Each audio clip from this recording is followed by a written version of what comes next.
Slice tayo ng pork chop mga lods. Local lang na itak yung gamit natin.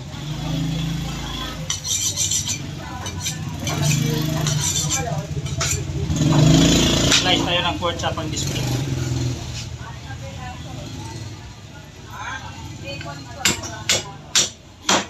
Ayan nyo.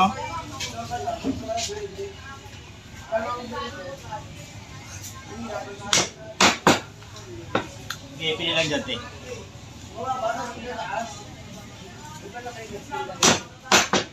Andun si, wala kasi si kuya eh, umuwi, nasa Bulacan.